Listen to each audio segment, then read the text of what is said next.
Before we begin, this episode discusses sexual violence and a real criminal case. We won't describe the assault in graphic detail, but we will discuss it honestly, because the law we're talking about today exists because of what happened.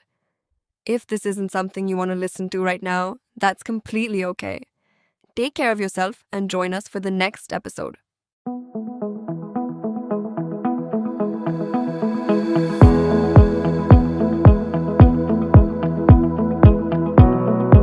Hey, I'm Jasleen, and this is Guilty Until Proven, a show where we take one real case, one real law, and one real question.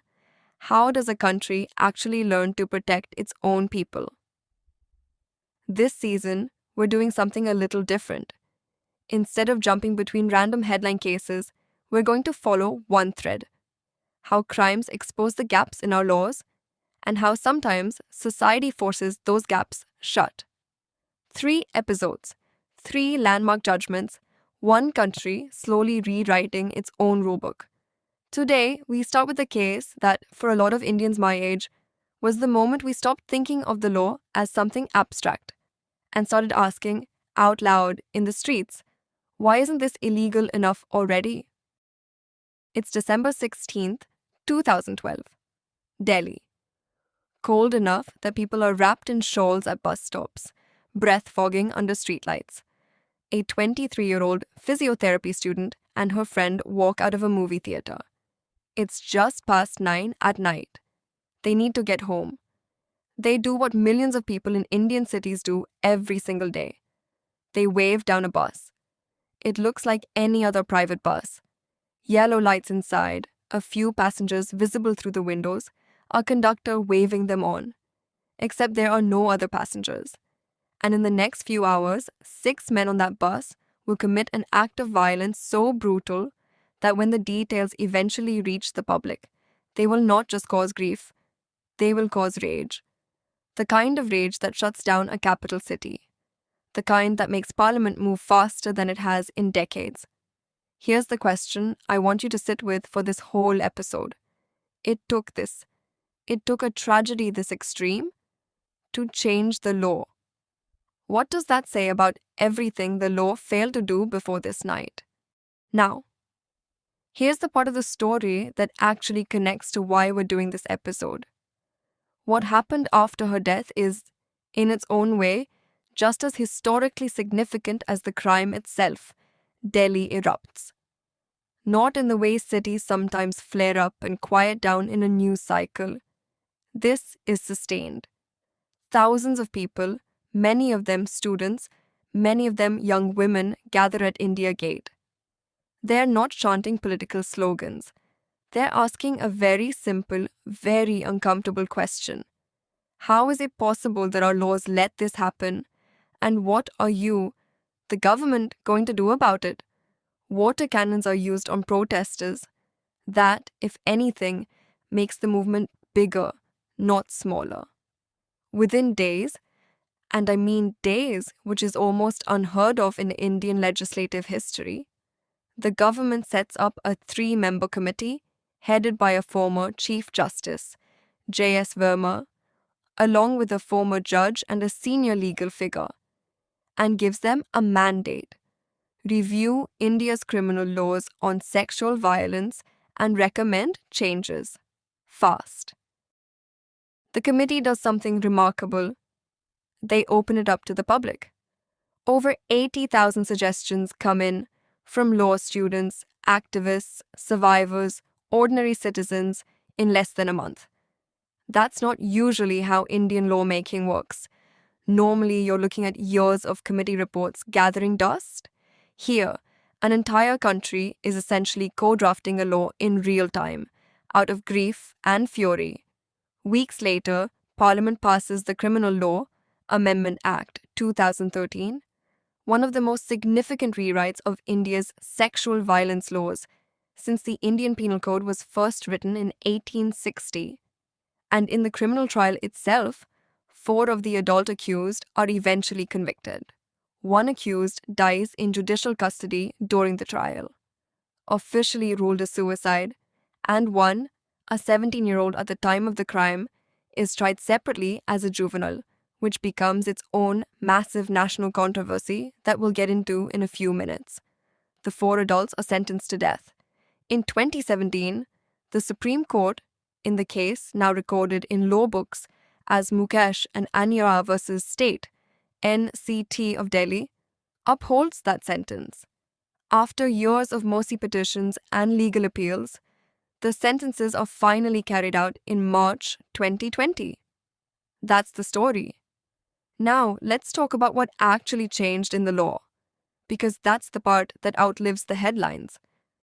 Okay, let's break this down in plain language, because I promised you no unnecessary jargon on this show. Before 2013, India's main law on rape, Section 375 of the Indian Penal Code, was written in 1860 by colonial lawmakers and barely touched since. It defined rape narrowly, mainly around one specific act, and it didn't recognize a lot of what we'd now clearly call sexual violence. There was no separate law for acid attacks, no law for stalking, no law for voyeurism, meaning secretly watching or filming someone without consent.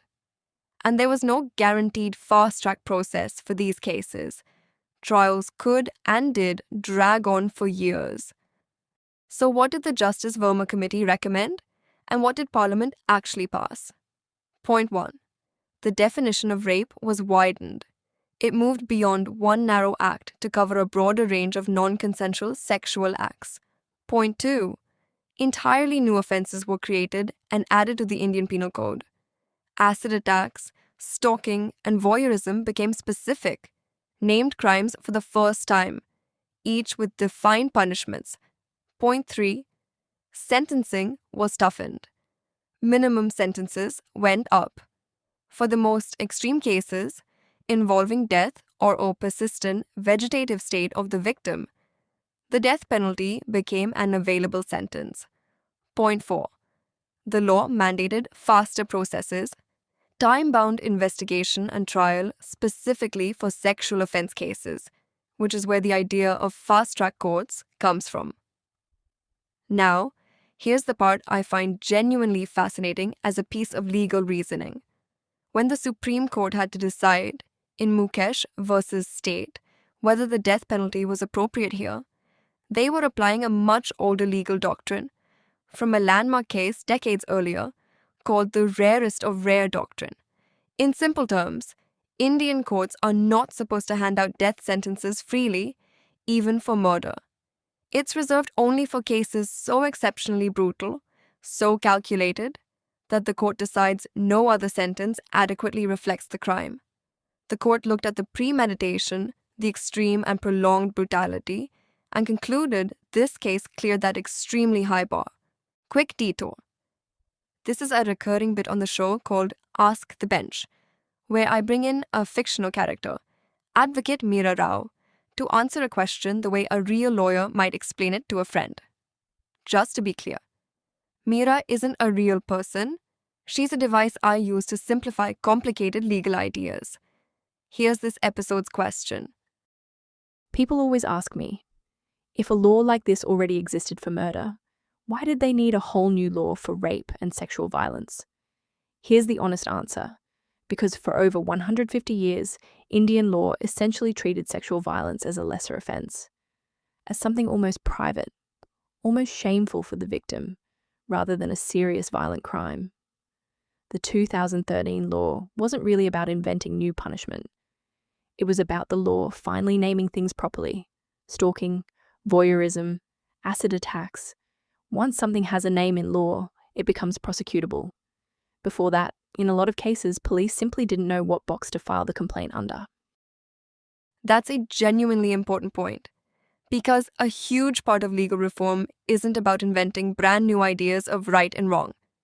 It's about giving existing wrongs an actual legal name so they can be enforced. Now, the juvenile question. This is where the legal reform gets genuinely controversial, and I want to present it fairly, both sides. One of the 6 accused was 17 years and a few months old at the time of the crime.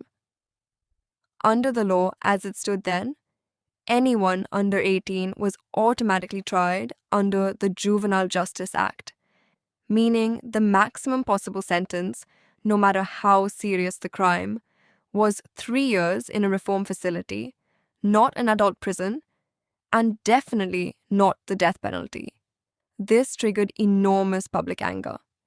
Many people felt that someone who was days away from adulthood, who allegedly participated in this specific level of brutality, shouldn't be shielded purely by an age technicality. But, and this matters, child rights advocates and juvenile justice experts push back hard, arguing that lowering protections for juveniles based on public anger over one case is exactly how bad criminal law gets made: reactive, emotional, and prone to unintended consequences for thousands of other children in far less extreme situations. Parliament's eventual answer in 2015 was a compromise. The Juvenile Justice Act was amended to allow 16 to 18-year-olds accused of heinous crimes, defined as offences carrying 7 years or more in prison, to be assessed individually and potentially tried as adults, based on a psychological evaluation of whether they understood the consequences of their actions. It's a genuinely difficult, still debated piece of law, and we'll pick this thread up again later in the series. So here's where I want to zoom out, because a law changing on paper is only half the story. First question: does harsher punishment actually deter crime? This is one of the oldest, most contested debates in criminology, and honestly, the evidence is mixed. Some research suggests that the certainty of getting caught matters far more to potential offenders than the severity of the eventual punishment. In other words, a criminal is less likely to think, the sentence might be death, and more likely to think, will I even get caught? If that's true, then the 2013 law's emphasis on faster investigation and prosecution may matter more, practically, than its harsher sentencing. That's worth sitting with. Second, fast-track courts. Do they actually work? On paper, dedicating specific courts to hear sexual violence cases on a tight timeline sounds like an obvious win. In practice, India has faced a persistent shortage of judges relative to its population, chronic case backlogs, and under-resourced forensic labs, meaning that even fast-track cases can still take years, especially once you account for appeals all the way up to the Supreme Court, as happened in this very case. So the honest answer is, fast-track courts help, but they don't solve the deeper structural under-resourcing of India's judiciary. Third, and this is the one I personally find most interesting, the relationship between public protest and legislative speed. It's genuinely rare for the Indian Parliament to move from public outrage to a fully passed law in a matter of months.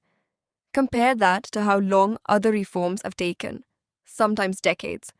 Why did this move so fast? Some of it is the sheer scale and visibility of the protests. Some of it is timing.